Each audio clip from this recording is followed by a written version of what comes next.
Hello, everyone, and welcome to Adobe Live.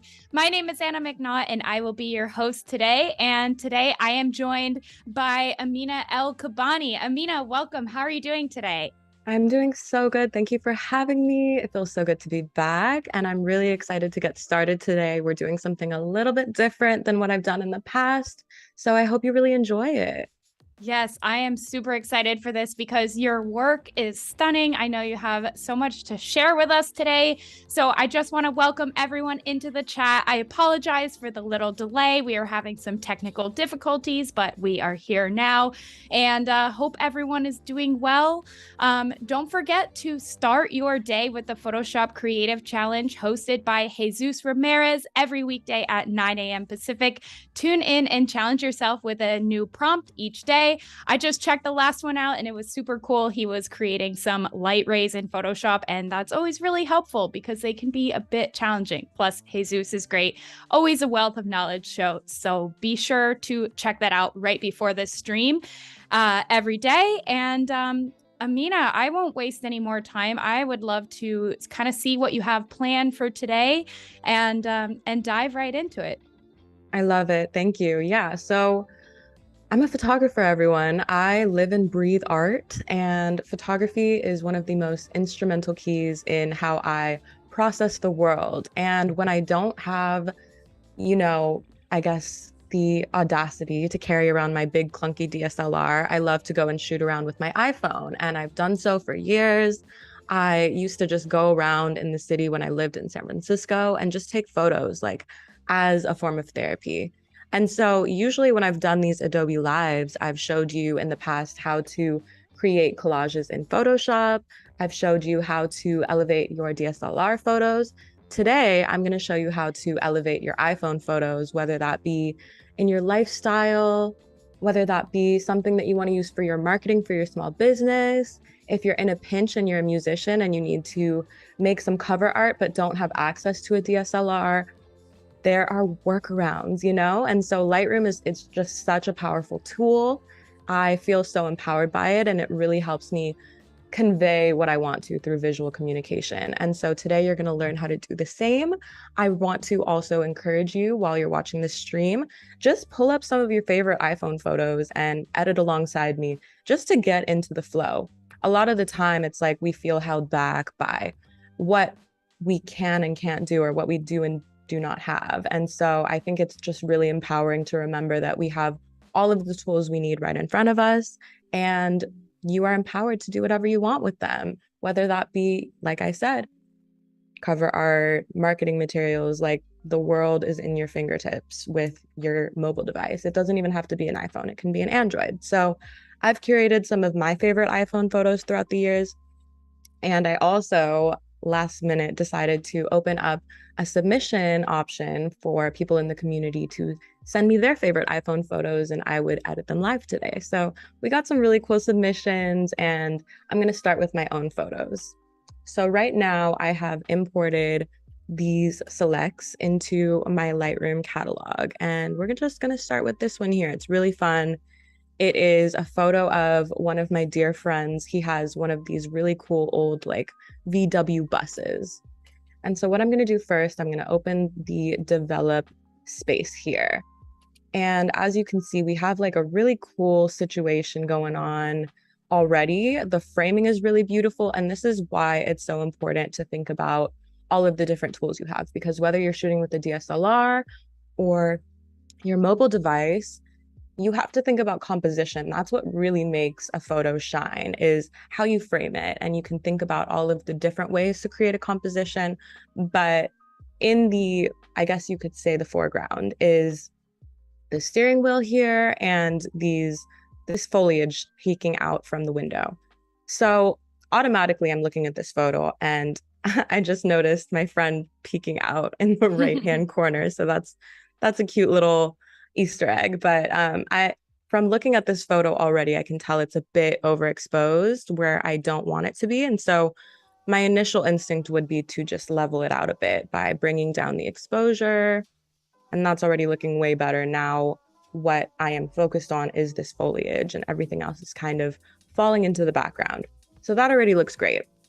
I always like to also just bring down my highlights a bunch. I think it just evens out a photo really nicely and makes it feel very like rich, you know? And the Absolutely. whites, yeah. And I like to also just bring out the shadows as much as I can. So that already is just like such more of an even photo. Now I want to bring a little bit more of a cinematic element to it. And so one day I really hope to direct movies. I can't wait for my first like feature film. And throughout the years, I have imagined these little movies in my head. And so anytime I take a photo, I kind of imagine it to be like a movie still. And so from there, I'm like thinking like, okay, well, if this was a still in a movie, what scene would this be? How would I want people to feel? And that's kind of like how I move when it comes to my editing process is I want to invoke a certain emotion, a feeling. And so with this, it was really like a getaway vacation for me. I was clearing my head. I felt warm. I felt the sun beating down on me. It was humid, and all of these things, they make me feel warm. So I'm going to bring that warmth up a lot in the temperature slide. And feel free to like let me know in the chat as well what you're thinking, or if you think I should do something specific, or yeah, anything like that. Let me know if you like to edit your iPhone photos or if you usually just like post them as is, which I think is fine too. I love a documentary style of photo, you know? So this isn't necessary, but it is fun to enhance and also deepen your memories through this practice. It's very therapeutic for me personally. So to create a little bit more smoothness here, I scrolled down to this detail panel on the right side of your Lightroom app. And by the way, we're using Lightroom Classic. I've used it since like 2014. And before that, I was using Photoshop for a long time. And before that, I was using InDesign. So I've been an Adobe girl for a while. I hear Oh. that. When did you first start like toying around with editing, Anna? Oh my God, probably when I was in elementary school. As long as Photoshop has existed, pretty much, I was playing around with it, making little dumb designs and stuff, and then got kind of more serious in high school and started to get into kind of some ad campaigns and making posters for the local town, and then I just fell in love with it. That is so cool. I have a very similar story. That's amazing. I That's love this for awesome. us. Yes, I know. So when did you first get into it? Well, I would say high school as well. In seventh and eighth grade, I like joined the yearbook, club and had a blast doing it and creating designs. And then when I was in high school, I stuck with it and I learned Photoshop and InDesign, and that's where we were making our book.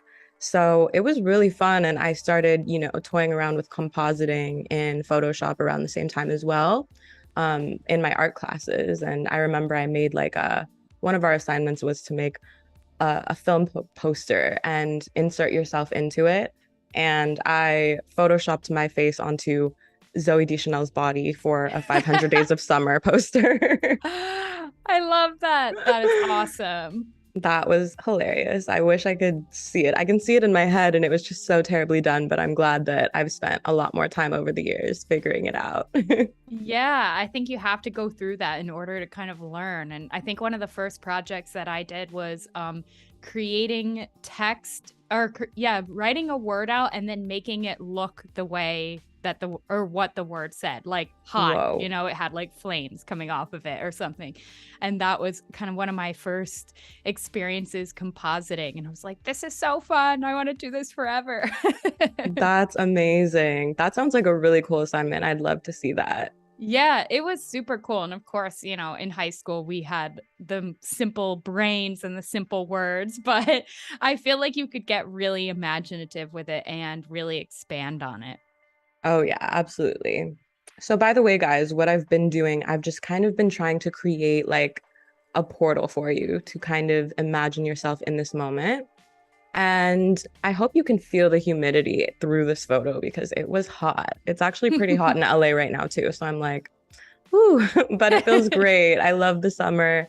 I'm a Leo. It's Leo season. I feel Yes. great. So yeah, but what I just did to enhance this photo so far I've brightened and then also again brought down the exposure. So I kind of just toggled with it to see what felt good, what felt the most alluring into the image.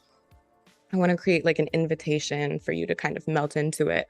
And so I brought the shadows all the way up, kind of just making them a little bit more visible, or like less visible. So it's not as dark now. You can see the details that were in the shadows. And then I brought the black details down. So now it's a bit more contrasty as well. And yeah, I really like it how it is. No offense to my friend, but I think I'm gonna have to just crop him out of this image to give it a little bit more mystery. Just like so. Now you can imagine yourself sitting there. Sorry, Robbie, if you're watching this. Yeah, and then I'm kind of leaning towards creating a mask here, this linear gradient mask. I really like these because if you don't want to like spend time masking out with a brush and you have something simple like this, you can just drag your linear gradient mask down, and all of this that's highlighted red you can now adjust and it won't affect anything else, and it'll be a nice smooth gradient. So this I kind of want a little bit brighter there, and I'm feeling out, okay, well, I do want it to match below. It looks a little bit too green. So I might just click on this little box right here and see if I can mimic the color below. And it's a little bit more peach. That feels almost right. Now I'm going to just increase the highlights a bit here as well. Bring the whites down. I think it needs a little bit more pink in there. Yeah. And so all of you watching, I'm not sure what level you're at, whether you started editing photos a year ago or this is your first time today, but I will just tell you now, it becomes addicting. Like it is a lifestyle. And I just really hope you use these tools to kind of help you untangle your brain and create deeper memories for yourself through these images, because I know we're all snapping photos throughout our day, right? We're posting them in our story, we're posting them, we're sending them to friends, whatever. And then we're going to look through them when our phone tells us, oh, look what you did a year ago. But sometimes they're washed out. Like, I just want you to have higher quality memories that you can dive deeper into. So that's the whole purpose of today. But I love that. And I really love how you said that you're creating a mood here, and based on your memory. I think that's really cool, because I think we can take pictures on our, look at the difference there. Like, that's incredible. And it's gorgeous. We snap photos all day long on our phones, and we may feel a certain way in that moment, but we don't think about what will we remember 50 years from now. How can we make our friends who we send these pictures to feel the same way we felt in that moment? And I love how you said that. I love that you're creating this warmth here. Like, it's really making me feel like I'm there and witnessing this moment with you. That's the whole goal. Thank you so much for the affirmation, because it feels so good to think about it that way. And I'd like us to just also just reframe the way we take pictures, because I'm very like legacy oriented. I'm very much so like an archivist. I forgot how to turn this off. Uh-oh. There we go. By the way, if you ever want to view a photo side by side, you can click this little guy in the bottom left corner, and to full screen it, there is this little tab right here. I guess it says loop view. Great, good to know. But yeah, I like us to think about things such as, like, imagine who's going to find this photo in 50 years. Like, I want to elongate the lifespan of this photo. I don't want all of these iPhone photos or mobile phone images to die when I need to upgrade my new phone or whatever. I want to be able to cherish these memories and give them life. And by editing them and spending quality time with our images like this, we're really breathing life into them and extending the lifespan and yeah, giving them more richness. Yeah. I love that so much. I mean, you think of seeing like our parents' film photos or slides and everything from our grandparents' generation. When you see those photos and you see the texture that the film gives them, and you can really place yourself in that moment. And I think we have lost that to the digital technology of the iPhone. And I love that you're bringing that back in, because I feel like, yeah, it's super cool. It's like such a moment in time right here. Thank you so much. Yeah. Fun fact, I actually photographed an album cover that is called A Moment in Time. Shout Ah, out to my friend Ruginder. He is an incredible musician. He's a violinist and an incredible producer. So go check out that album and the cover art because I made it and I think it's pretty good. that's But super cool. I digress. So right now I'm looking at a few more photos from the same trip. This was, by the way, this is like a really old iPhone photo. This might be like iPhone 6 or something. I don't know. And the fact that we were able to bring those colors out of like this memory that I kind of just extracted from my brain is really cool, even with an older iPhone. So you can do this with any generation of iPhone or any generation of your photos. I started like going on these intentional photo walks back in maybe 2014 when I got it seriously into photography. And yeah, it sticks with me. It's really how I process my memories in my life. So I hope that this inspires you to do the same. Because I have a few images from the same trip or same moment, like these are all from the same moment, I can actually go ahead and copy and paste some of this edit and adjust accordingly. And I'm not sure if you guys do that, but it's an amazing little hack. Thank you, Adobe, for making it so easy. So what I do, I believe I just click Command and then I click on the image next to it and however many images I want to highlight from this moment. I won't highlight that one. So I'll highlight these next two. And then I'm going to go ahead and click sync. And it's going to sync up all of those like details that I edited. So I don't have to do it again, except for these, which is great. I don't want to mimic my mask unless, of course, I want to, I can click that. But yeah, so you can customize it. It's pretty cool. I'm going to go ahead and click synchronize and let's see these results. Wow. That's so cool. That's crazy. I love it. That's so insane. And it wow. immediately changes the mood of the picture. It really does. It really does. I'm amazed every time. Like this really is just such a stark difference and it literally feels like a movie still, which is the goal. And you can almost feel, this is kind of woo-woo of me, but you can feel it throughout your body when you look at the difference in the picture. Like the moment you applied that, I felt this whole sense of like, that feels really nice. It was such a pleasant moment. Like I think we had gotten poke or ice cream, one of the two.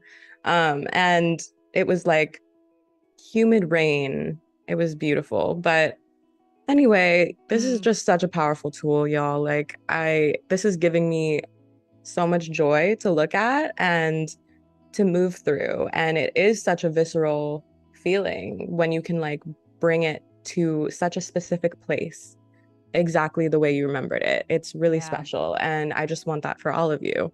So this is so much fun. This one here also has a similar vibe now, and it just feels so much more moody. I would actually maybe go in and edit a little bit further. This one, I don't think I want to touch, so I'm going to leave it as so. But maybe I would bring it down a bit, actually.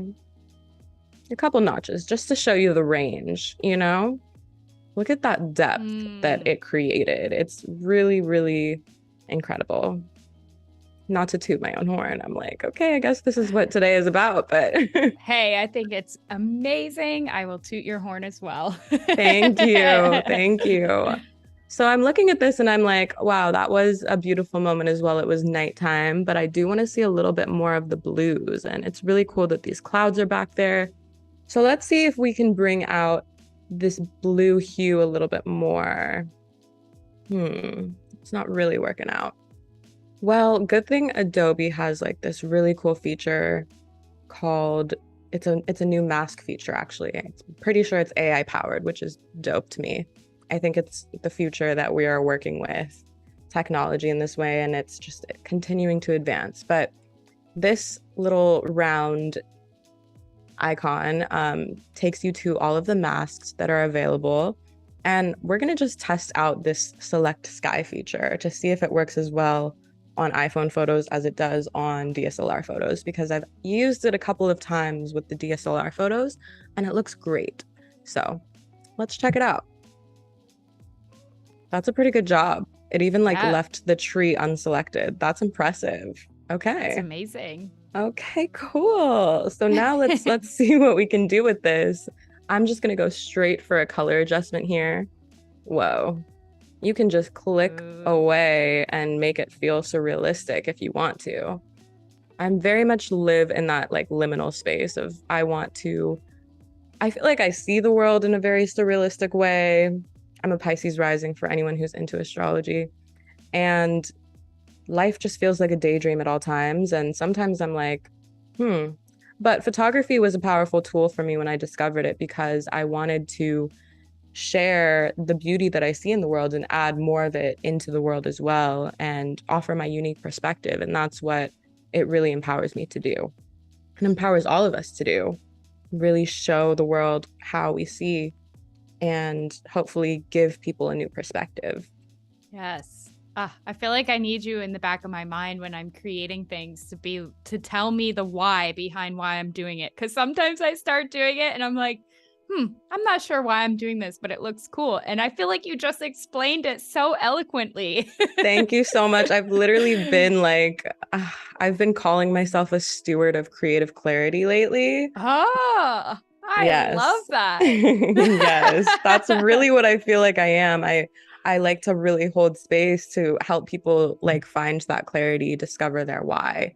And it feels good because I need that too, you know, like me 90% of the time saying these things, it's because I need those reminders every single day.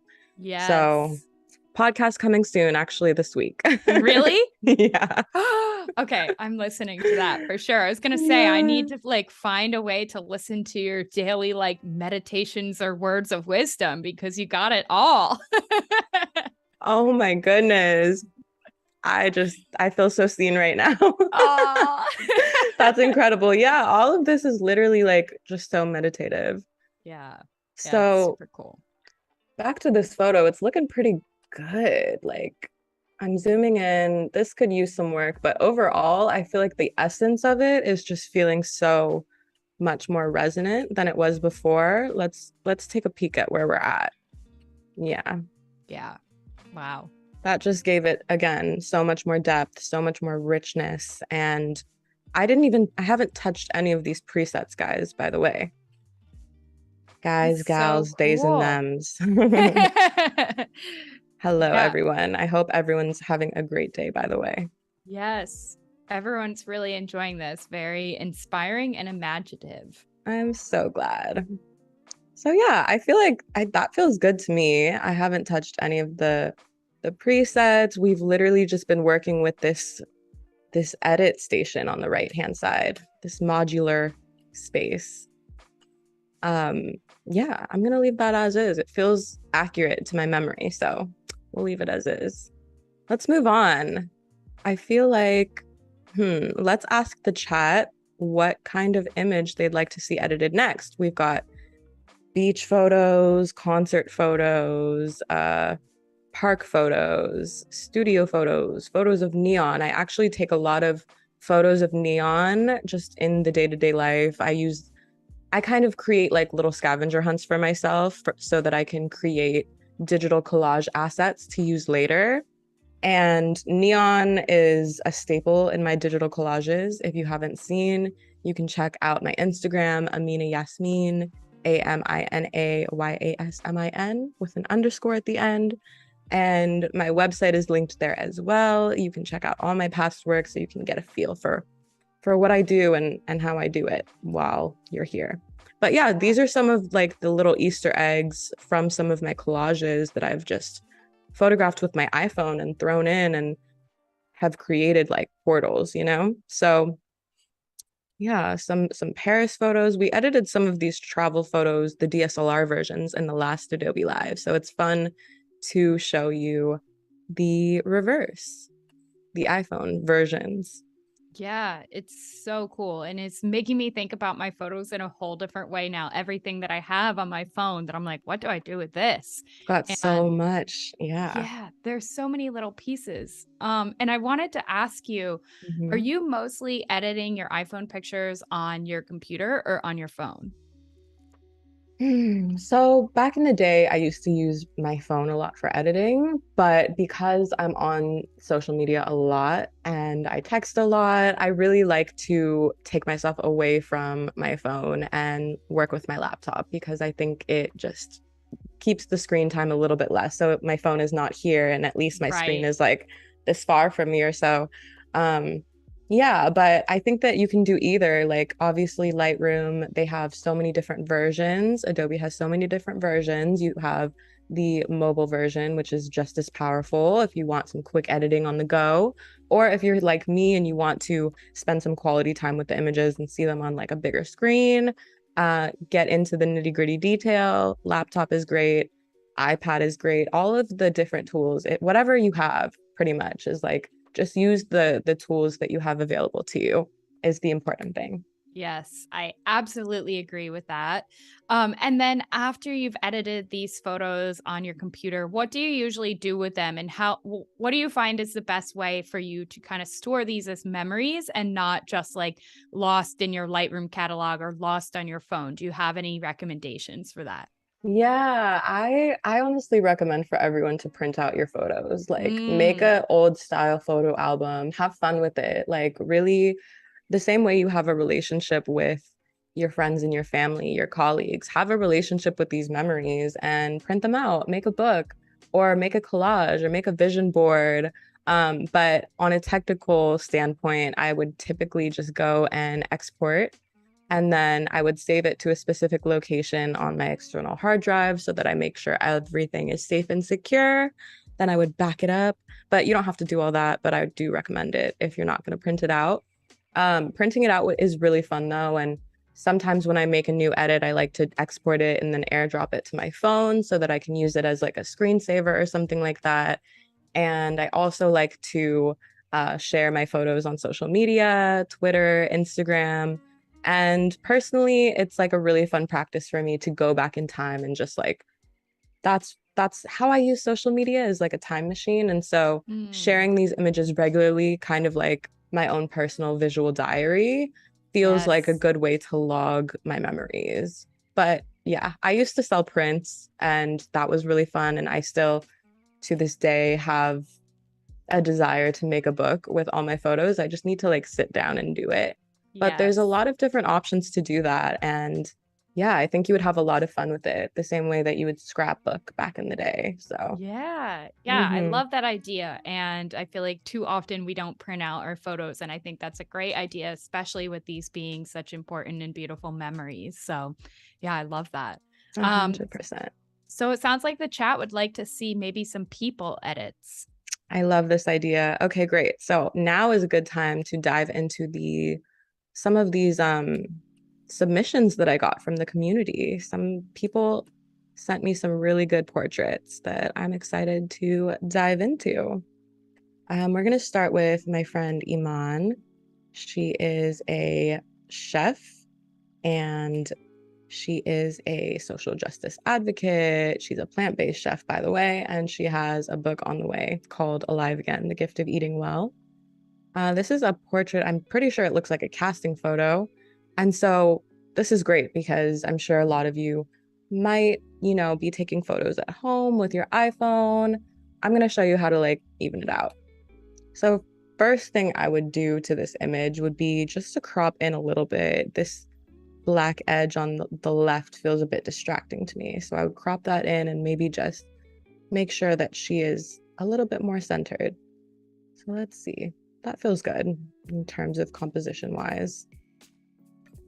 So that's nice. And then we're gonna go and we're gonna look, see if we can get the her skin tone to pop a little bit more. So let's maybe just make it a bit warmer and bring down some of the highlights so it doesn't like wash her out. That already feels a lot better. Feels like she's got some vitality there. So, Definitely. yeah. we're going to add some contrast by bringing down the black aspect here. And then let's check out some of this shadow. It's like I want to see the details in her curls, and so I am just toggling the shadow here to see what feels best. And if you want to zoom in, I also recommend doing that. You can just toggle with your fingers on your trackpad in Lightroom Classic, or however you want to zoom in, just so you can really like hone in on specific details while you're editing. So yeah, we're gonna just bring down the exposure a bit. I always like to create some noise reduction because I think it just smooths out an image really nicely. Yeah, and then add a bit of sharpening. Too much. We're gonna bring it down a lot. And then she looks great. Yeah. Wow, that looks really good. If you don't want it so warm, you can also just make it neutral. But I think that warmth really works with stuff like this, especially like it's important to be mindful of the natural light situation that you're in. And so it looks like the light was streaming in pretty nicely. And so it kind of makes sense to accentuate the warmth of the image because that's what feels natural with the way that light was hitting her in the first place. Yeah, that looks beautiful. Gorgeous. Oh, so amazing what you can do with these iPhone photos. Usually, you know, there's a lot of how do I say, like technology purists out there, you know, who will tell you to only work with raw images and this and that. And I'm not sure. I feel like iPhones might have a raw image option these days, but if you have old iPhone photos that might not have had that capability, don't let that stop you from editing them, because you can obviously still get a great result, even if it's not so crispy. It's still, again, sentimental for you or for your own specific use and purpose. Absolutely. And I think everything you've taught us so far is such a great reminder of just using these photos that we take, again, every single day for ourselves, and getting rid of that idea of perfectionism and the need to always have to have everything be a raw image or be ready for social media or be ready for print or whatever. These are moments that are gonna last us a lifetime, and I think it's really cool that you're just like getting into the editing for the sake of it and not for any said purpose. Yeah, thank you for that. I feel like this is unlocking things for me too. Like as a photographer, that I've been doing professional photography for like 8 years now, 8 years. And sometimes I get a little bit like, jaded's not the word, but a little bit tired of editing my raw photos. And I want to be like bringing myself back into that why feeling, right? And I used to be one of those people that would carry my DSLR around with me everywhere, but it can get exhausting, and like my phone is just as powerful. So leaning more into that gives me a new like perspective and just a fresh inspiration to get back into what I love, which is image editing and bringing beauty into the world, and you know, really just enhancing the life experience I'm already having. You know, it feels very connective. So cool. I love it. Yeah. So this is another image of Iman. This was actually some of the BTS photos we took from shooting her book cover. So this is fun to revisit. And so I'm looking at it now. It already looks a bit too bright, blown out. And so I'm going to bring down the highlights. I'm going to bring down the white, bring up the shadows a bit so I can see those details in the shadows. And then I'm going to bring down the black just to make it a bit richer while still maintaining those details in her dress.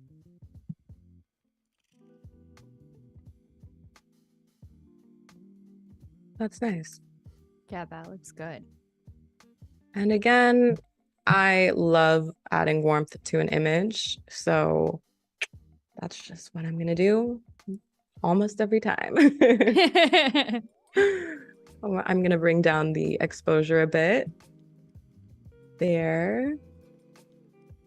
Looking good. And again, noise reduction, a little bit of sharpening. I've kind of got it down to a science. So it Yeah. usually just goes like I usually just adjust the top using the top module here first. And you don't have to have a specific formula. I would just recommend trusting your eye and developing your eye. And the more you use this program and just trust yourself that you see what you want to see and know like how to achieve a certain result, it doesn't matter exactly how you achieve it. It's the fact that you know how to achieve it and that you trust your eye in what you're creating. And so in order to even develop your eye, you have to just be active. You have to go out and shoot, you have to come back and edit. And I just recommend having fun with it because it's so like meditative. You know, anything that requires deep focus, you're going to have a lot of great benefits from participating in, including this process. Just Yes. another note on mindfulness. Yes, such good advice. Do you meditate a lot? I feel like you have very higher self Yes. wisdom here. Yes, I do. I am such a woo-woo meditation type person. I like to meditate at least once a day, but sometimes twice a day. I like to go up Wow, on my roof and like meditate. It's actually really peaceful. that's amazing. Yeah. Thank you. How about you? Do you like to meditate?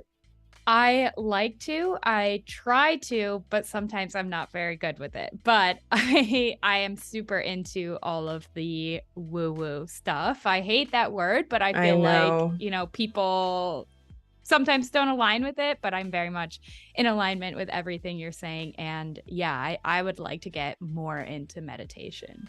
Yeah, I mean, I feel like your work also is so meditative. Like it Thank you. definitely Yeah. gives me that higher self experience or like that liminal dream world space, which I very much also like live within, which is so cool. Yes. And I think that's very much my why, is because that's my time to kind of like put that higher self and meditative self into my work and like relax into it. So, That's beautiful. I love yeah, that we can connect like this through art. I think of it as like art alchemy, you know? totally. Yes. I love that. Sam asked, is there any subject matter or editing you feel is a bit out of your comfort zone? Ooh, yes. I have specific formulas personally that I like to follow. Color grading, I feel very comfortable in. Compositing, I feel really comfortable in, but creating like certain effects, I haven't exactly leaned into yet, which is fun because that gives me more to learn and more to experiment with. And it's going to keep me on my toes and like excited to continue this lifelong journey of like being an artist and Yes. adding more tools to my toolbox. So I'm excited to actually tackle learning how to create like some blur in my images in specific places. I've watched a few tutorials recently and I just haven't Mm, applied it yet.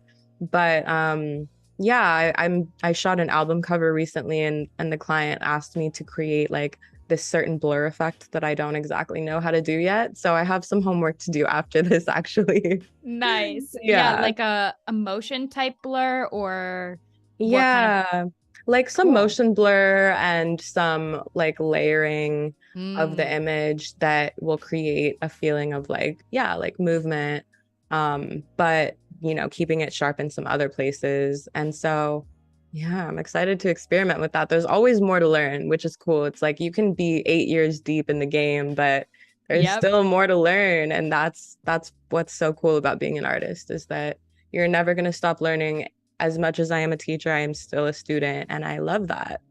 Yes. Oh, so many good words of wisdom today. And I could not agree with that more. I am always learning. And I think that's the beautiful thing of these Adobe live streams is you can learn, people can learn all day long, totally for free. And I love being here with artists like you who just are so in touch with your work and why you do it and what you do. It's very, very inspiring. This is a very fulfilling space to be in. So thank you for being here with me, everyone, and Anna. Like, this is so much fun, and I'm just happy to be sharing my process with you. So Yeah. I finalized this image, I would say. I think it feels pretty good. And although it's like a very natural edit, it feels a lot more rich, which is my word of the day. A lot more rich than it did before. And now it has like these juicy tones that weren't necessarily there before. I could also, if I wanted to, like crop in some more and play with that. But I kind of just I love this composition. And in terms of like finding, oop, I didn't want to do that. In terms of finding, like imagine she wanted to use this for marketing promo. She could easily add some text in this like negative space on the left-hand side beside her, which is nice to be mindful of when you are creating compositions is like, am I going to add, graphic elements here? Maybe I will go into Photoshop later and like remove her entirely from this image and place her on a simple background and create a new composition. But there's like so many ways you can think about what you're doing and what you plan to do next. It's like a game. Yeah. Yeah, so let's move on to another image here. I think I will just copy paste this image, this edit that I did on the previous image because they do have the same lighting situation. And again, all you would do is click command and then, or hold down command and then click on the image that you want to copy the edits to. And then you would go ahead and click sync. It's going to synchronize that edit and bam, we've So got nice. a new energy. This is very fall energy. Yeah. It's kind of cool too because it very much takes on the feeling that you get when you're in a soft lit studio. And Mm-hmm. it almost has like sometimes we can think of studios as feeling very bright and harsh, and this has such a nice intimate feel. Like you can sense that maybe it was just you and her in the room and working on this together, and it really gives a whole different mood. That's exactly what it was. This is actually in a great studio that I collaborate with frequently called Big Time Studio LA. If you're looking Cool. for a studio in LA, they've got pretty much everything you would need. It's actually lovely and very spacious, and I love working with them. But yeah, I love how this came out. It's kind of crazy to think about. I actually kind of want to show you guys the DSLR version, if I can just pull it up real quick, for contrast, Yeah. I'm like, do I have it here?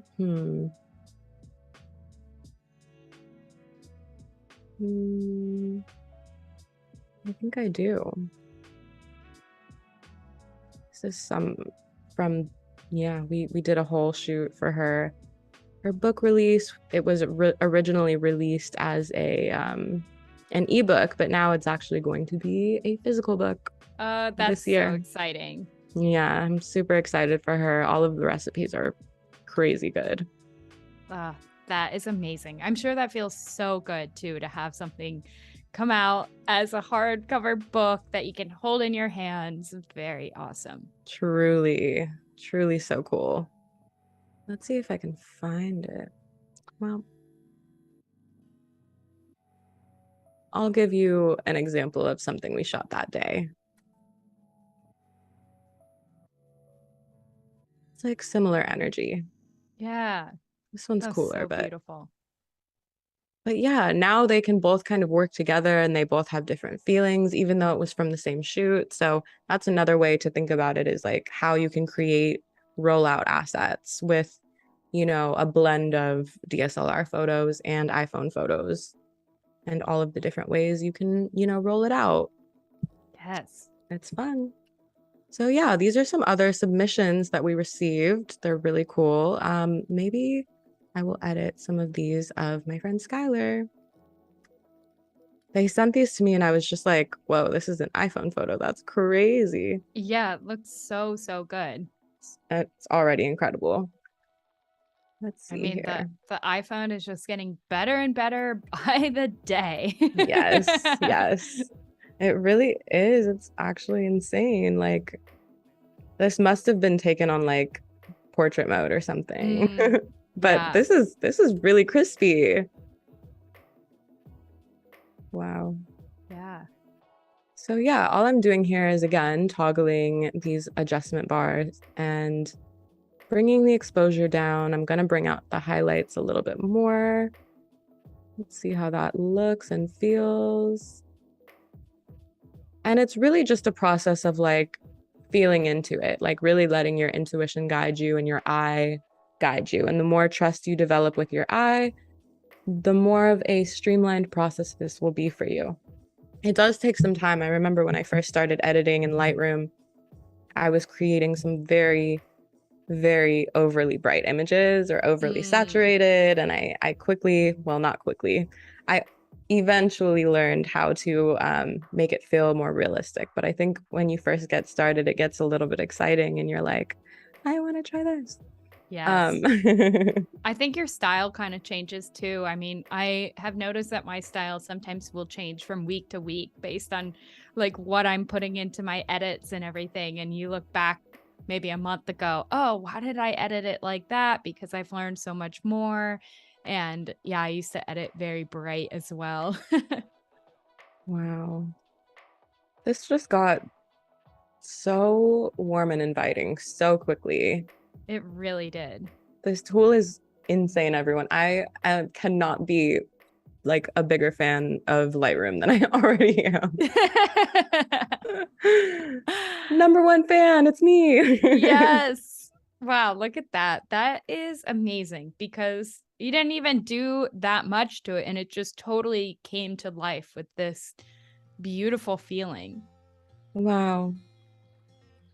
This feels like a casting headshot, and I would totally cast them. Yep. Like that just feels so beautiful, and their skin just is like popping right now. Like it's just stunning. Yeah.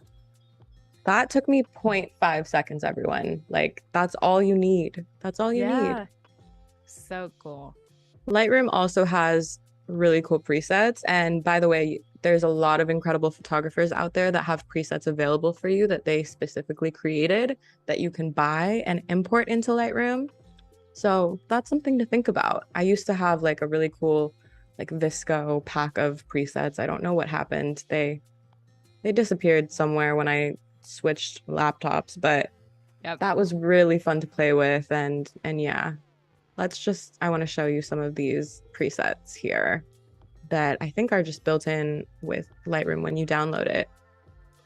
But yeah, it's already like just giving so many options, you know? So cool. It's got like entire presets for portraits. Whoa. Yeah. That's really fun. Ooh, I really like that orangey one. Oh, and that one is That's so fun. nice. Yeah. That's really nice. Let's do that. And then I would just maybe bring up the exposure a bit more again, and voila, that's beautiful. Yeah. Gorgeous. Wow. Oh, I'm gonna post all of these, by the way, later on Instagram and Behance.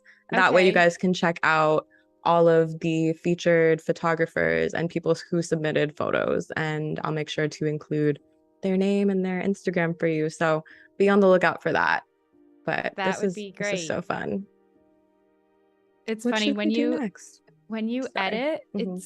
it's really cool because when you put these moods into it, I can almost hear the whole environment come to life. Like I start to hear birds chirping and people talking and music playing. It's like, it's so incredible. Like you give this whole mood to it. And I know I've kind of said that already, but it's very, very powerful.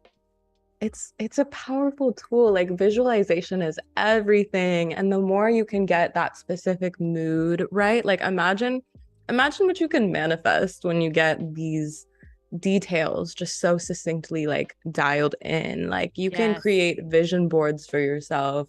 You can download some cool stock imagery from Adobe stock. You can go and edit them, and you can create a feeling for yourself and viscerally feel it and dive into that feeling. So just a thought. I love that. That's a good idea. Yeah, I'm going to try that later, actually. Maybe we'll dive into some of that tomorrow. I'm going to make a note of that. Let's see. Okay, so Leo season feels very abundant to me. and lush. And so let's edit this gorgeous photo of some fruit. I see some legs in the background, so maybe I will crop that. That's really nice. Wow.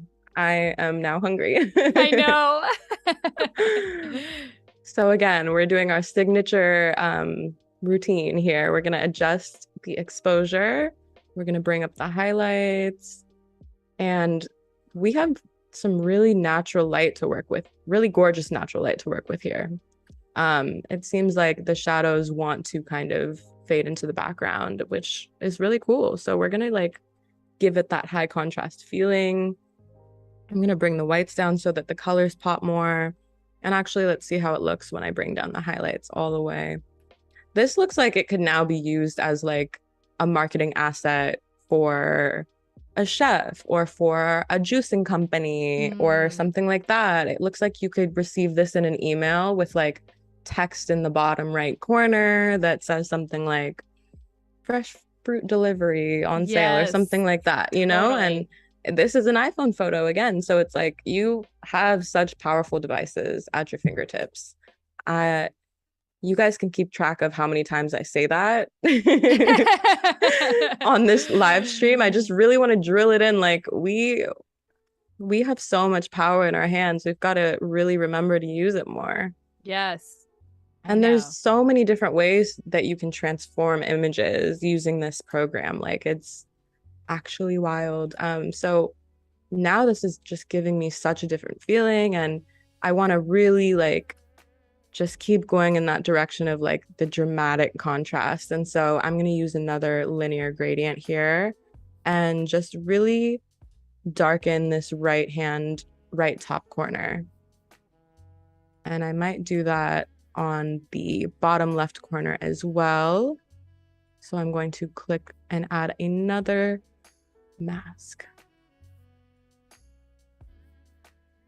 This is so much fun. I know.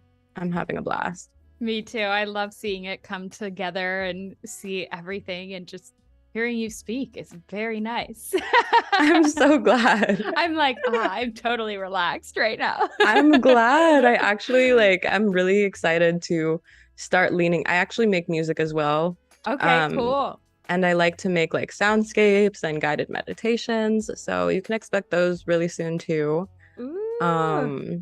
And maybe I'll just start like an ASMR editing channel. You totally should. Like bring down the highlights. Hey, that's a ever that's so a true slightly. thing. I wonder if anyone has done that yet. That's a great idea for editing. Imagine like soft ocean sounds in the background.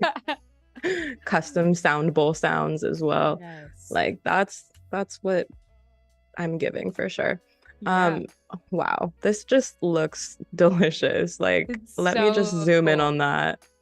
Oh, wow. I love that. And I love how you darkened it, because I feel like most people might have brightened this and really made it pop more. And I just love the way you edited it. It looks so cool. That's nuts. Like that's just beautiful. And it looks like a painting now. I really do feel like photography is painting with light, and it's painting with your camera, and you're just creating like when we think of it that way, it's just so different, because it's like you're freeze framing time, you're creating compositions that might not ever exist again. I mean, of course you can recreate it, but that moment, that specific moment is now, what's the word? Immortalized. Yeah. So great. If it was brighter, I think what's cool or something to think about is that when an image has a certain level of exposure, when you bring it up like this, it just loses so much. And so it's like but you can always bring an exposure down, and like you can, what's the word? You can retain a lot of that detail when you bring it down versus when you bring it up. That was like one of the first things I learned when I was learning photography and editing, was like, okay, if I'm going to shoot an image, I am typically going to want to usually, make the exposure pretty even, but if I want to play with it further or maintain certain details, I will actually shoot a little bit underexposed. Yeah. Because I would rather have the exposure be a bit lower than blown out, Yep. Yeah, I remember learning that in school. You can always brighten it, you can bring it back in, but you can't ever get those blown out highlights back. Exactly. So yeah, this is fun. I feel like I could do a lot with this in terms of like color grading. So let's push it further. This is a Yeah. fun one to play with. It's just very visually pleasing and makes me want to go and eat fruit. Do any of you in the chat like to go to the farmer's market? Let me know. I'm Yes. such a farmer's market girl. Me too. And we have this incredible farm stand right down the road from us, and we go there pretty much every single day to get fresh fruit and veggies for dinner. And it just like, it's such a wonderful experience being able to eat that farm to table right away. It's so nice. It's my favorite ritual as of Yeah. lately. Yeah. Just getting that fresh fruit, like whatever's in season. I go with my friends and roommates like every Sunday. It's actually very sweet. That's so nice. Do you go to the one in downtown LA? I do. It's like Yeah. Fifth and Spring every Yes. Sunday. Yep. We used to go there all the time. It was always so much fun. Wow. It's a blast. I truly love it. So what I did here, for everyone watching, I just went down to this color grading module, which is really fun because you can adjust different aspects of the image and like isolate them. So you have midtones, you have your shadows, you have your highlights, and you can also adjust how well they're blended and, bring them down, bring them up. This really looks like a book cover. Like I would buy this book. Mm-hmm. Yeah, and again, I'm just kind of intuitively like toggling until I like what I see. You don't have to really overthink it more than that because the tools already made it easy for you to let go and kind of like collaborate with the technology. So we're Yeah. just kind of playing around at this point, which just feels really good. Like now I could totally print this out and use it as a reference photo for a painting. That's actually Ah, how and why I got into photography in the first place. really? I loved, like, I went to a really cool art-based high school in Sacramento. That's where I grew up. And yeah, we had an incredible art program, and the teacher that I had was also like a photographer, and she would go out and print out photos from her travels and like adjust them in Photoshop to give them contrast like this or certain graphic feelings. And she would print them out and they would be like custom, and we would pick out Yeah. our favorite photo or whatever, and we would draw it, and that would be our assignment, to use a certain medium or like learn a technique. It was really fun. And so I started getting really excited about doing the same for my own work. So That's eventually, awesome. I want to have a painting exhibition of work that I've photographed and edited and then referenced all on my own. That's like the next iteration. I feel like that'll be in 10 years or something. Who knows? Yeah. Someone's got to sponsor me for that kind of thing. Like, Yeah. yeah, but it's so fun to think about things that way. Like I just know it would be so therapeutic to paint all of these details. Yeah. And how often are you doing paintings like this? Well, I don't know if you can see in the background, but I have some paintings back there. Yeah, I see a couple. I was actually admiring them when we first got onto the stream, just based, even though it's so tiny, like the they're colors. so small back there. I'm like but yeah, I mean, I used to paint a lot more. I want to make more time for it, and so I created like a little painting nook for myself. Oh, And cool. I mean, who knows? Maybe I'll print out this one and go paint it later. I actually really enjoy this for some reason. This one is by Iman Benet, who is the girl right here that we were editing. And yeah, she's great. Definitely let us know on your Instagram if you do end up painting it. I would love to kind of follow along with your process. I sure will. I sure will. Okay. How about a selfie next? Let's Okay. see. This is a dear friend, Sophia Guerrero, and she submitted this last night. I thought it was so sweet. And I know that we all take a bunch of selfies. We want to preserve ourselves in the moment, and especially when there's a gorgeous sunset in the background like this. Yeah. So let's just see how we can elevate this image or make it a little bit more rich in these colors. Thank you, Sophia, for sending me this. I hope you're watching. But yeah, so again, we're going to bring down the exposure, bring up the highlights. Let's see. There's a couple different energies you could really dive into with a photo like this, but yeah, let's see what we've got. It's already pretty warm, and so I wonder what we don't like the cool temperature. We like warm. Yeah. Anytime I try to veer away from warmth, I'm like, no.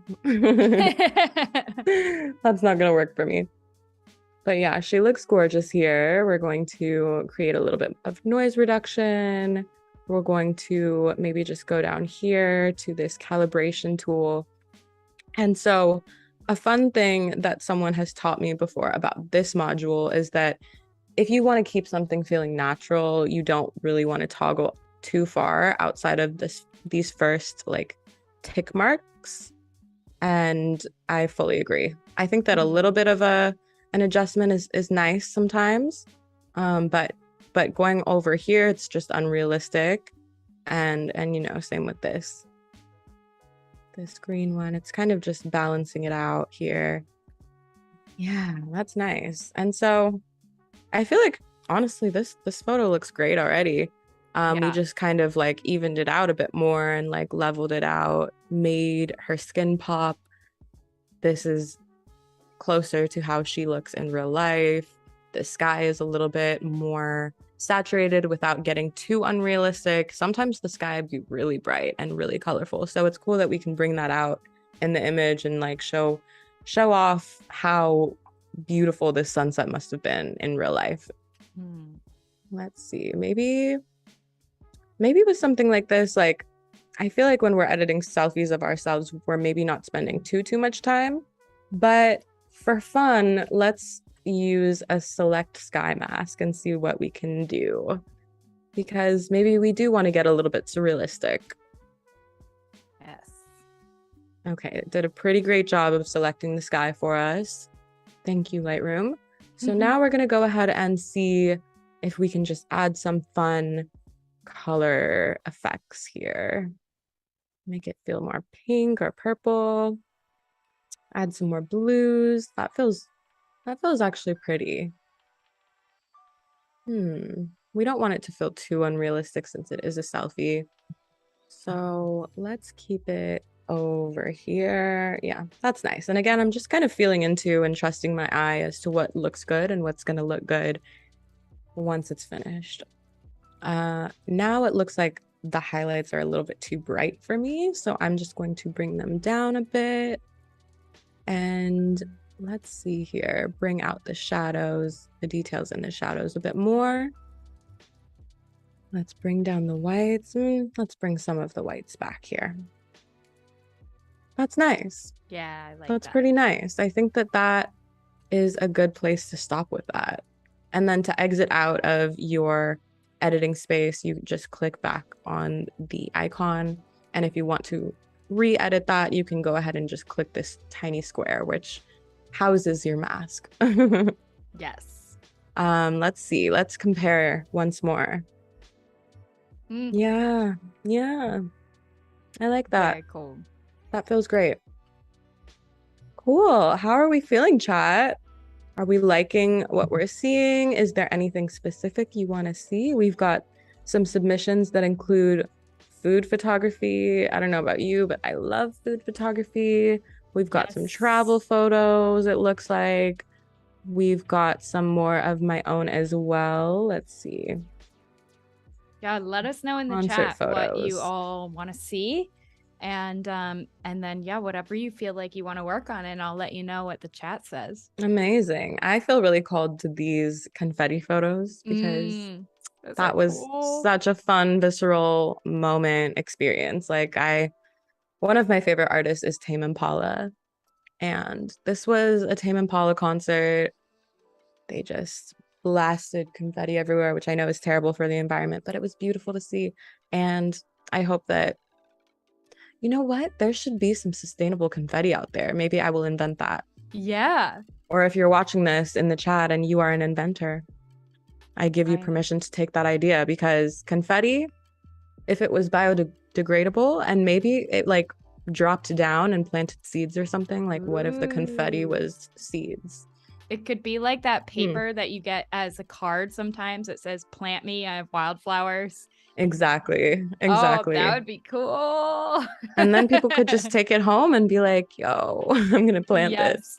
Yes. Yes. So So after yeah. you finish these, looks like we have some people that would like to see food photography and then someone said the park photos.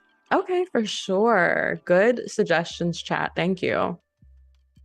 So right now I'm just going by memory to create the imagery that feels closest to what I remember seeing in that moment, and also combining that with how it actually felt to be there. And so some descriptors I would use was euphoric and elated and what else? Present, and it was like a very collective experience. You know, when you're at a concert with hundreds of people, you're just like, wow, we're all experiencing the same thing together. It's very special. Yes. And was this Yeah, outside? this was outside at, I think Okay. it was in Berkeley at like one of those big outdoor arenas. I forget the actual venue's name, but I was like front row. It was so much fun. I went by myself and I met some really fantastic people there. I just had a blast. I love this. This must have been like 2016 or something too, which is cool because it's a really old photo and it looks like a painting. Yeah. Which I Yeah. like, you know? And so that goes back to what I was saying before about like, you know, whatever quality of image you have, you can still create something beautiful with it. It's just about the eye and the composition and really what you're trying to achieve, which is like creating a relationship with your memories. Totally. So again, we're reducing some of the noise, adding a little bit of sharpness back in there, and now it feels like much silkier. This would be a really fun one to paint later too. Yeah. I'm gonna have to That would be revisit super that. Oh, wow. Let's see how that's looking so far in comparison. It's just such a different feeling. Like the purples are really cool. I love the teal. I love teal. I kind of really like both versions actually. Like even the Me original too. one, it's just, again, it's just different feelings. And so there's no right or wrong. It's just like whatever you're feeling in that moment. Yeah. It would be really cool to paint these as a series. Exactly. Exactly. Yeah. I hope that this moment becomes one of those like flashbacks where it's like in 10 years you're all coming to my live exhibition, right? Of all of my paintings, and then someone comes up to me and shows me this clip and they're like, "Hey, remember when you said you would do this and you did it?" That's cool. Oh, I love that. That is going to be a great memory in the future. Absolutely. So we can push this photo pretty far, and I'm gonna have a lot of fun in this color grading module right here because it's one of these abstract photos, and so there's no right or wrong, and you can actually just push it as far as you want. So let's see what effects we can get when we just change up these different attributes here. Right now, I am in the shadow color grading module, and it's just like adding all of these cool colors into the shadows, and kind of like it there. Let's see what we want to do with the highlights here. Anyone in the chat, do you have a favorite Tame Impala song? What song do you think was playing in this moment? Yes, let us know. Yeah, we're getting some fun effects. Whoa. Feels a little bit cosmic now, which is fun. I love the different colors coming into it. Ooh. Whoa. So if I do that and then I completely bring down the highlights and the whites, it just looks so cool and abstract. And what's cool is I could even use this as a digital collage asset later down the line too. I could blend two images and I think it would create some really cool textures. So I'm going to try that later tonight. I can't wait to see what you create after this. I feel like you have so many good ideas going right now. I'm feeling activated. I'm feeling super activated. Yes, I love it. Wow. Okay. I'll stop there. Let's see again a comparison. Yep. Mm, You can see the details of a lot more of these colors now than before, which feels like success to me, you know? yeah. Yeah. Let's sync up these two images that were from the same moment as well and see. That's nice too. Okay. Maybe this one as well. That's next to it. Actually, a concert photo. Yeah, feels a little bit, oh, it needed more contrast because this is a person and the stage. Bringing down the exposure. That feels pretty good for an iPhone photo. Yeah. I am not mad at it. Has very cool vibes to it. The best vibes. I'm all about vibes. Yes. Okay. So the people asked for food photography. Let's give the people what they want. We're gonna go back to these submissions here. Yeah, we've got options. Let's see. Let's do this. Let's say you made yourself the most delicious meal and you made it beautiful as well and you want to show it off, but like your photo doesn't really encapsulate exactly how it made you feel. You're like, oh, this kind of falls flat. Lightroom will help you enhance it. The most powerful tool. The most powerful tool. So first and foremost, I think I just want to crop in on this image because this food basket on the top right corner is a bit distracting. I want the focus to really be this plate in front of us. And so I might even just create a horizontal edit for you here, even though when I often edit, I'm editing for Instagram, and so I will crop it vertically. But for the sake of this, I think that this will give you guys a lot more to chew on horizontally. And I can always uncrop it later if I want. But yeah, this looks so delicious. Wow. Let's see what we can do to really enhance this image. So I'm just going straight into bringing these black tones down to create more contrast. And then bringing the whites down. It's not terribly unbalanced, actually. So the most we're doing is kind of polishing this because it's already pretty even. If we want it to be really dramatic, you could create all of that shadow, but I don't think you need to unless you're trying to be like super artistic with it. I would just leave it in a pretty neutral space there.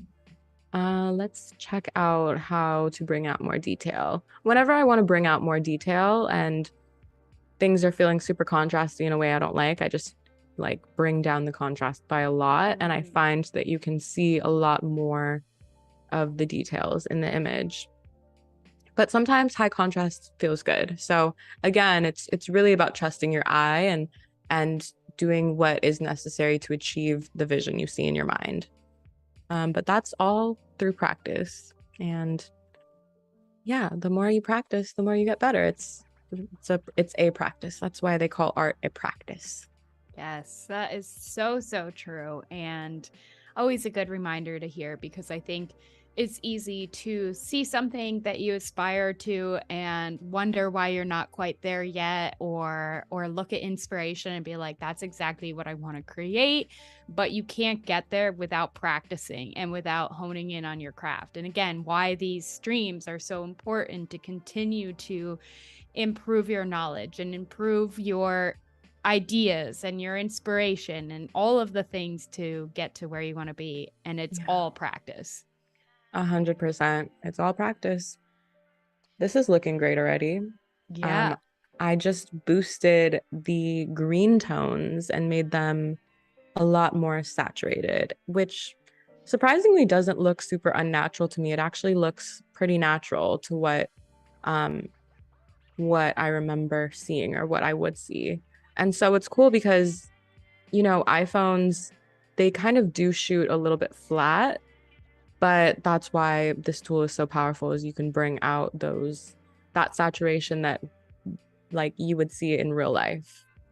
And yeah, just trust yourself, trust your eye.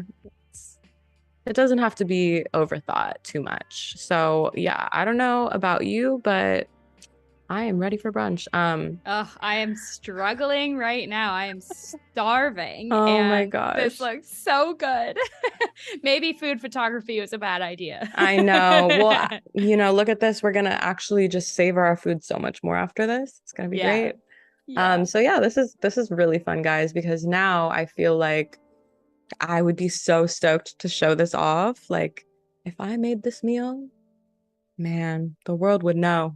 But Iman made it. Plot twist. Iman Benet, plant-based chef. It? So this is actually, well, this is not completely plant-based because that is indeed an egg, but these are plantains, and I believe it was like a chilaquiles situation.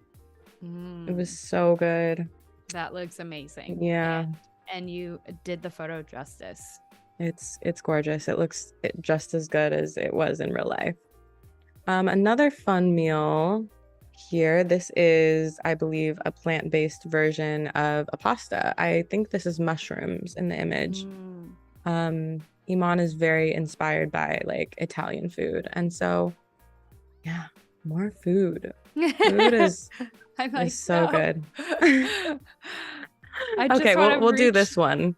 And then we'll do something else. That way we're not starving. Hey, it's fine. Whatever you want to do.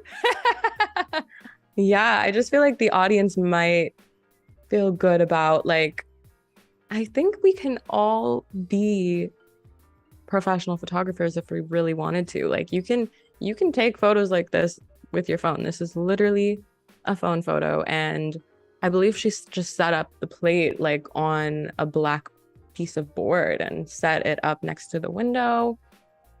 It can be that easy. This looks pretty nice. And if she wanted to advertise this meal, or if you wanted to like approach a restaurant or something, if you're a freelancer like myself and want to create work for yourself, you could be like, hey, I can take some really nice food photos for your restaurant. Here's some examples of what you do by yourself at home. And that's a quick gig.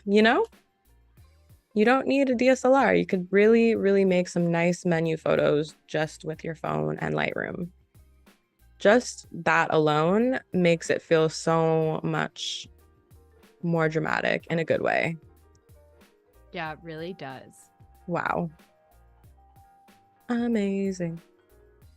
All right, let's work with some of these other submissions here that we got. I know someone had mentioned the park photos. Oh yeah, which park photos did I have? I think they were the ones that I curated. Let's check those out. Yes, these are Echo Park. Yeah. That's pretty. So I remember there being like a really gorgeous sunset this day, and this photo is not reflecting that at all. So let's see if we can bring that vibe back. It's pretty shadowed, so I'm going to lift some of the shadows just off tops, and then I'm going to do the opposite with the highlights. I'm going to bring them down, and then I'm going to bring the whites down as well. That exposed a lot of detail in the image already. Feeling better about, the contrast there. Going to bring down contrast a little bit. Not too much. That actually looks nice. And I see some pinks and oranges on the horizon. So let's see if I can accentuate that with some tint. That didn't do what I wanted it to do. Neither did that. Maybe if I bring down the exposure a lot more, that feels better. Now I'm going to just go down to this calibration module and see if I can make, actually, no, I'm not going to do that. I'm going to go up to, let's see, where am I going?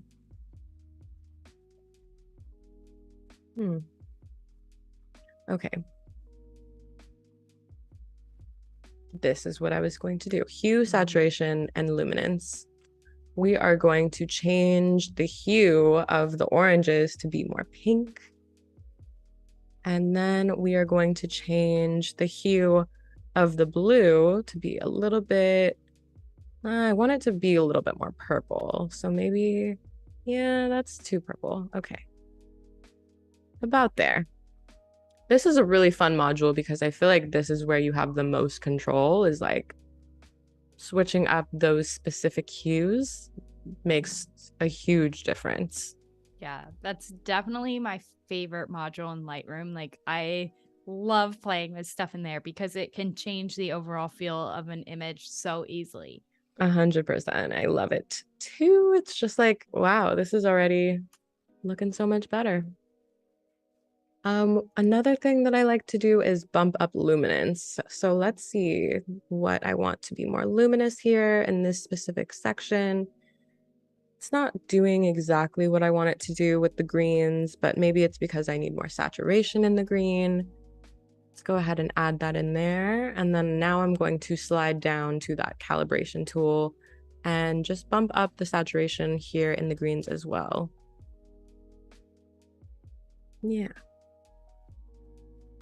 Just adjusting this hue here as well. I kind of like to do everything kind of hand in hand.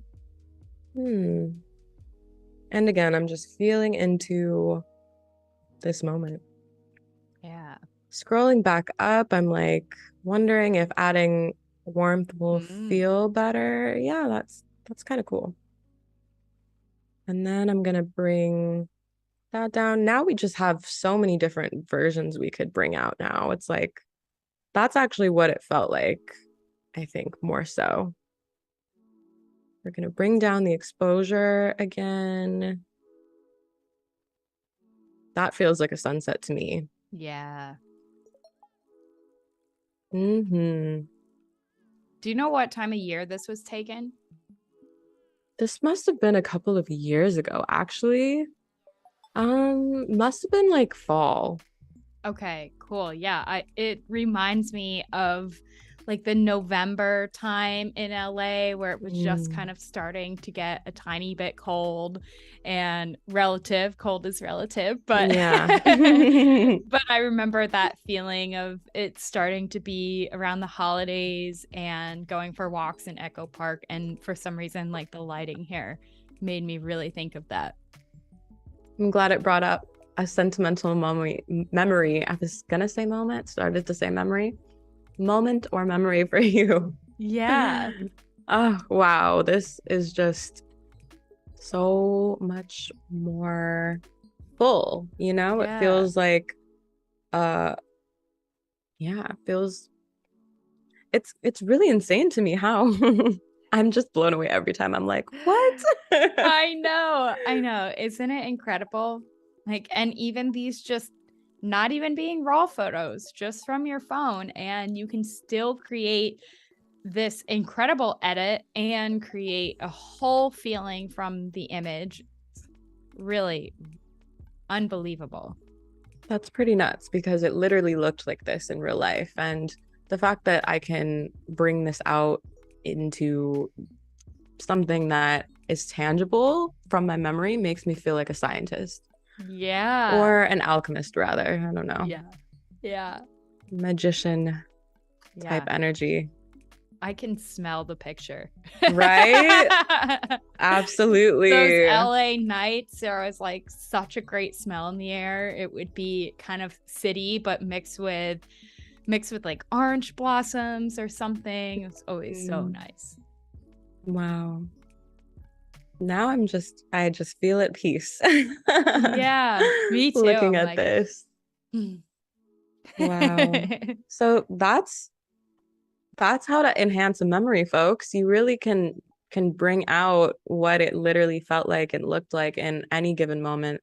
And you have access to that in your pocket 90% of the time. And the other 10%, it's in your hand. So yeah. I that is wanted to ask crazy. you about the travel pictures that are on your website, because it looks like you've been doing this in for many of the places that you've gone to. Are a lot of those photos from your phone or from a camera? I would say mostly from my camera, but Okay. now I'm feeling tempted to add a section of iPhone photography because it is a whole other vibe. Like, Yeah. it's really cool, really fun. Like, I feel like that could also be a service that I can offer people too, is like enhancing their iPhone photos if they don't want to do it themselves. So Yeah. something I know. I'm thinking I about feel now. like this whole thing could get super sci-fi, like very Eternal Sunshine of the Spotless Mind or something. You could help people bring their memories out through the editing of the photos. Literally, wow. I did used to want to be a psychologist and therapist. And, I Oh. do think of my specific like art practices as art therapy and like art alchemy. And so I will be your art therapist. Yes. I'm ready. I love it. Okay, so I just copy and pasted this edit onto this image from the previous image. Basically the same moment, just a different perspective.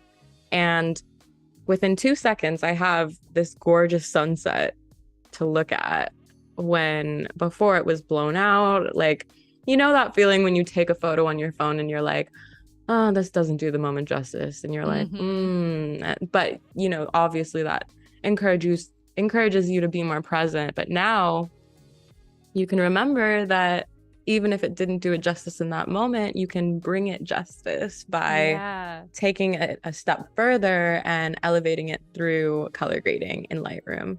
So something to think about. Now you can go back and look through all your old iPhone photos and enhance them and see if you feel how you felt in that moment.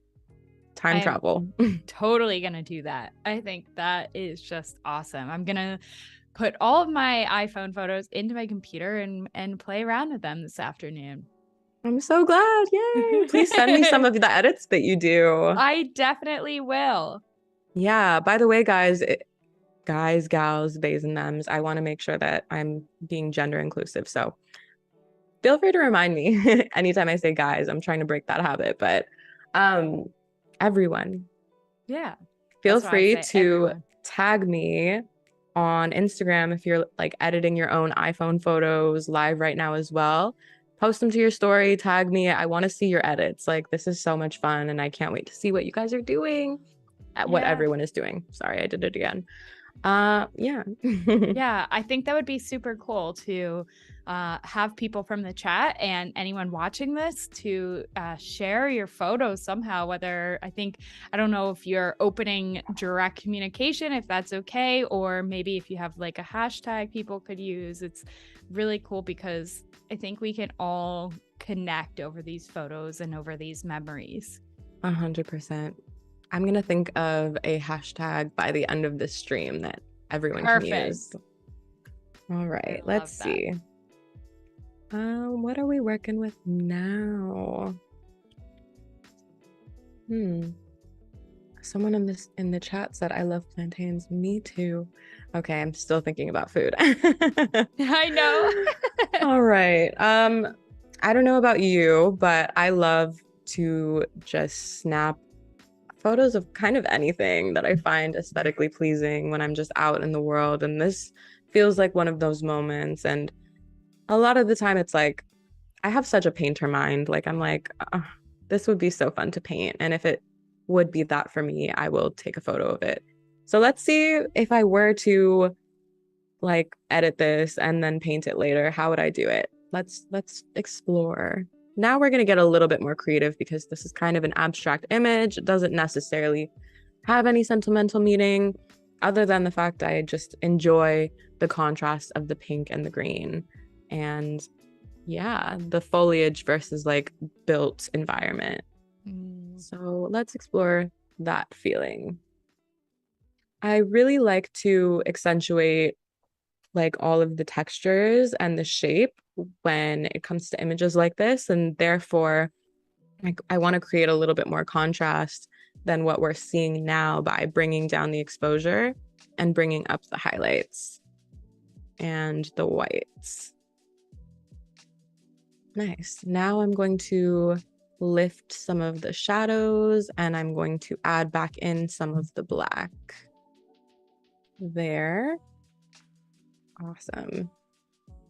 That's already feeling nice. We're going to add or switch up the tone and the hue and the green and add some more saturation there. And then I feel called to go back up to that hue, luminance, and saturation section. I feel like I want to switch up the hue of the pink. And in order to do that, I think I will need to toggle the magenta. Yeah, that's right. And maybe some of the purple. As you can see, it's creating some subtle changes. Yeah, that's nice. I feel like Bob Ross right now. I know. I randomly saw that Bob Ross channel was on at a restaurant I was at the other day, and I got totally sucked into it. And I'm like, well, why do I not put this on more often? Yeah, I think we all need a little bit more like painter energy in our lives. Everyone just go home and paint. Yeah.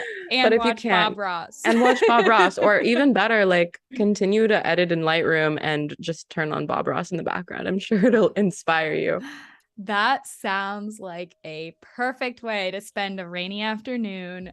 I need that so badly. I'm kind of excited for the winter. I really enjoy like kind of just cozying up and doing stuff like that. And I feel like I get the most creative work done in those times. I could not agree more. I was thinking about that too, because I love summer so much, but it hasn't rained here in months. And I feel like it's just so wonderful for doing creative work when it's a little rainy or colder out and you can cuddle up and get some inspiration flowing. I tend to like not make anything actually in the summer. I'm always out exploring, which is good for my soul, but I'm not really making much this time of year. Yeah, there's something that I've made peace with recently, which is that there's a season for everything. And there's sometimes a season for creating, and then there's a season for like inspiration intake, and then there's the season for rest and integration. And yeah, I just try to make peace with it so I don't feel as bad for not having as much output as I normally would in like my creation season, in my inspiration season. I think that's such good advice. Yeah, we've got to cut ourselves slack. Like this whole process of late stage capitalism is really difficult, but we make do. Yes. Absolutely agree.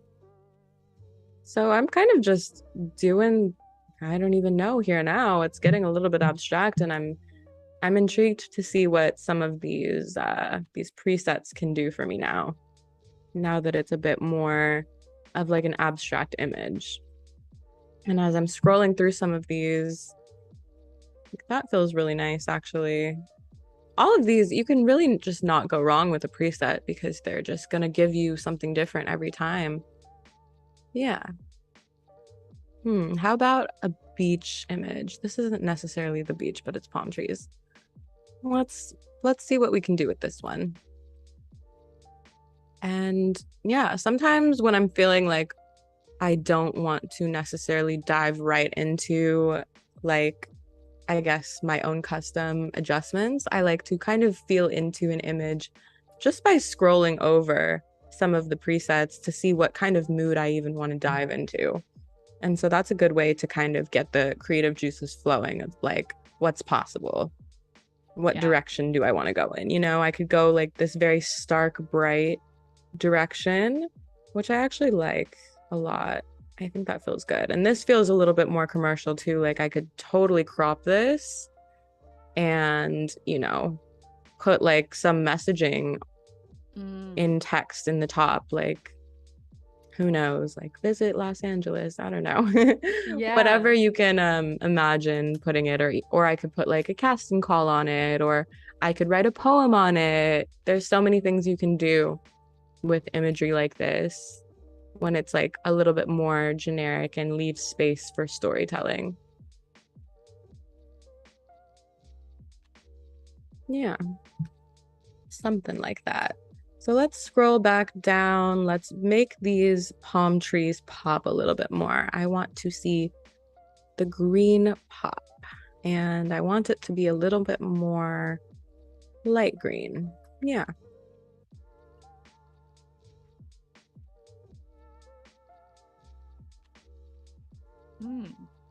Like that.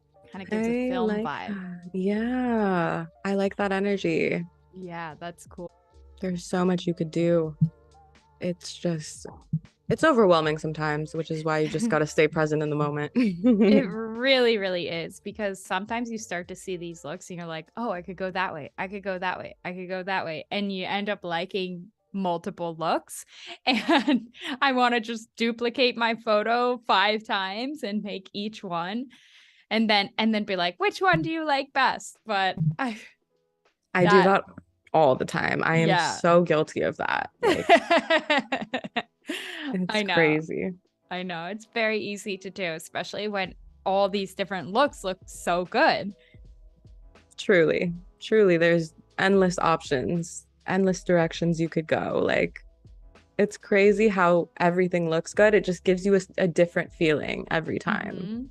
You know, if I really wanted to create this feels a little bit more like dramatic, and it feels like what's the word, melancholy almost. Yeah.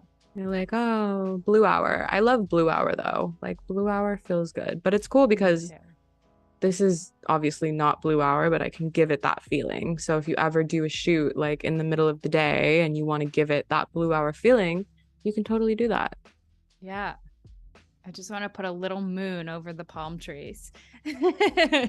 Oh my gosh, we should totally collab sometime. Like, oh, I would love to. That would be so fun. I love your style. That'd be so much fun. Yeah, that would be awesome. Yeah. Okay, collab in the works, y'all. Yeah.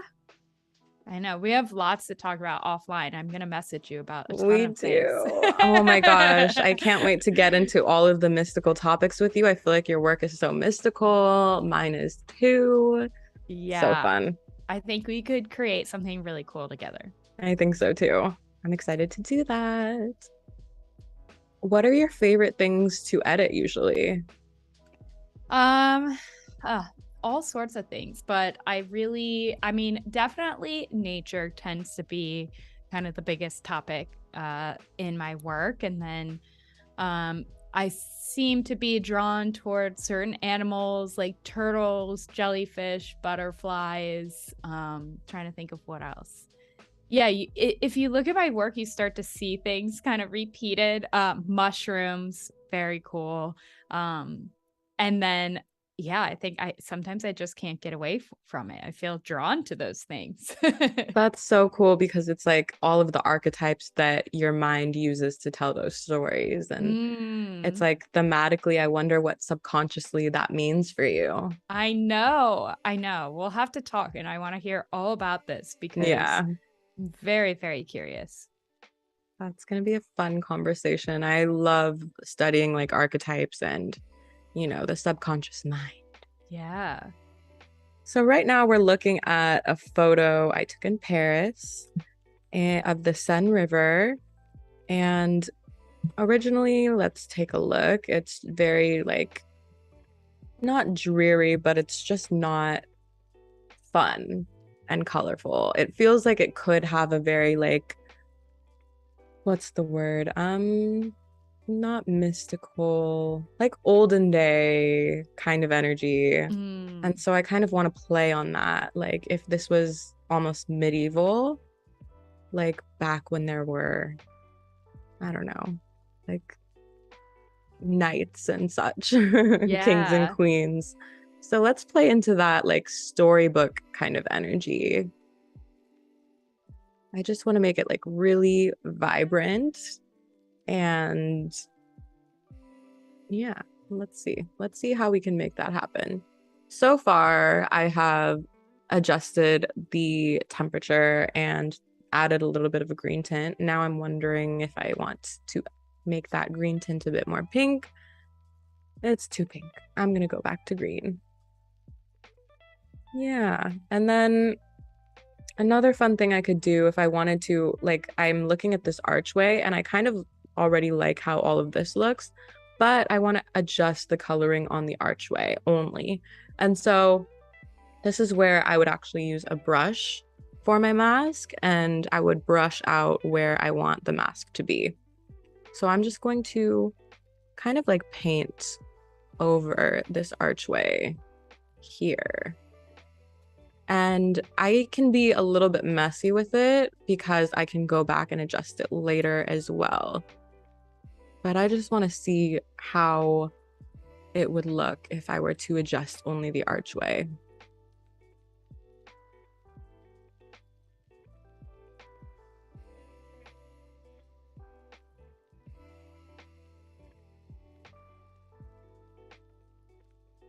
It's already giving me so much more freedom to play.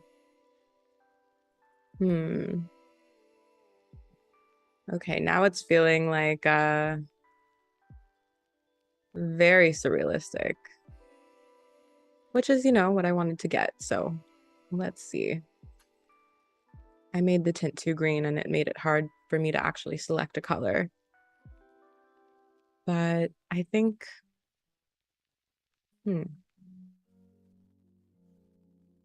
red is fun. Yeah, I that's feel kind like of it's cool. already looking like it makes more sense. So we'll Yeah. keep it like that. And it looks like I don't even have to really adjust it too much because it's not bleeding out in a way that feels unrealistic so far. So I'm going to leave it there. And if I need to go back and continue to adjust it, I can. Yeah, that looks so much better. That's so fun. And then now I kind of want to bring out the water here as well. So let's create another mask with the brush for the water.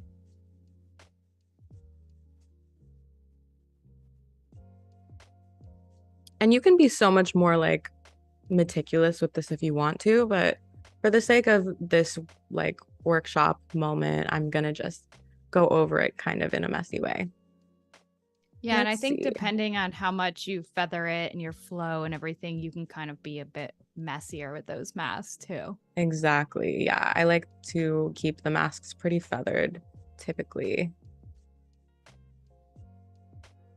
Whoa, that's definitely becoming more saturated. That's pretty cool. I like that. It's reflective of the sky a little bit more now. Yeah. I can't believe the before and after.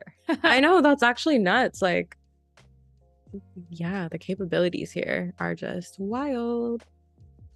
So I don't want it to look too crazy, but I am going to lean a little bit more surrealistic for this edit, which I hope that you all experiment with as well, because there's just so many ways you can manipulate your photos and your memories. And like I said before, I kind of see the world through this surrealistic lens already. So to be able to bring it to life and give myself like a reference point just feels really cool. Yeah. Okay, I am actually going to adjust this mask a bit, and I'm going to click on the minus sign so that I can subtract from it. And I'm just going to like erase some of this mask because it adjusted the archway, which I didn't want it to when I created the mask for the water, a little bit too much. So, oops. And now I can go back and I can add it back in because I accidentally took it out. So that's another cool thing is you can add and subtract to your masks even if after you make them with these two tools here. Yeah, that's like so helpful. Yeah, and it's cool because you have so much more control. Like once you start using masks like this, like if I really wanted to, I could go ahead and isolate this building as well. But I think we have a pretty good base for like a color composition and color theory, and it's feeling more uniform now. Like I Yeah, actually put some time into it. absolutely. So let's see here. The hue, I'm gonna mess with the hue of this red orangey archway now. So we have about 6 minutes left, and just want to let everyone in the chat know if you have any more questions for Amina and or anything else that you want to see before we wrap up. Yeah, let us know. And obviously, we'll be back tomorrow too. So if you have any questions that you're going to ruminate on, just come back tomorrow and ask your questions. Yeah. And don't forget, you can watch this as a replay at any time, as well as all of the other Adobe live streams. They're always there and available for you to learn from. And I know Amina dropped some serious wisdom today. So I would definitely go back and rewatch if you missed any of that. Please do. And let me know if there's anything that spoke to you specifically. Also, Yes. tomorrow, I actually am really excited because I'm opening up the submissions again. And this time, I want to specify for like musicians if you want to submit any iPhone photos that you'd like me to edit for potential like rollouts for a song or cover art, or even like some cool portraits that you have of yourself that you'd like to see artistically edited and elevated. Send me those. I will post on Instagram again to give you directions on how to label everything. That way I can correctly credit you. And we're going to have a lot of fun in tomorrow's stream. I hope you have all had like a blast, as much fun as I've had today. And I can't wait to edit with you again tomorrow. So thanks Yeah, for being here. I'm totally looking forward to it. And we can keep working on this photo for a few more minutes, or if there's anything else that you want to show before we wrap up. Yeah, let's see. This is feeling pretty cool so far. So we can leave that and let's start on a new one. Like, why not? Yeah. Let's see what we've got. Hmm. So we've got some options here. I think this photo of the street is cool, or we could do some roses or like a cityscape type photo. How about a cityscape? That's a fun one. Yeah, let's do that. So this one here, again, it's crazy like what you can do with your phone. I can manipulate this in so many different ways. I think I'm going to start with changing up the blue. Yeah, that already looks so fun. It Uh, does. let's add some more hue saturation to the oranges. I'm playing a little bit with color theory here now. Blue and orange are, I believe, complementary colors. Yep. So that's why you feel serene when you look at this. It's like harmonious. Yeah. And then we're going to bring out some of the highlights. I don't actually love that, so I'm going to bring the highlights down and I'm going to lift the shadows so you see those details. Next, we're going to add a little bit more of the whites back in there and lift some of the black points there as well. That's already so bright and so fun. It feels like, again, a painting. It really does. It has a super cinematic feel. Yes, yes. Cinematic is like one of my favorite words.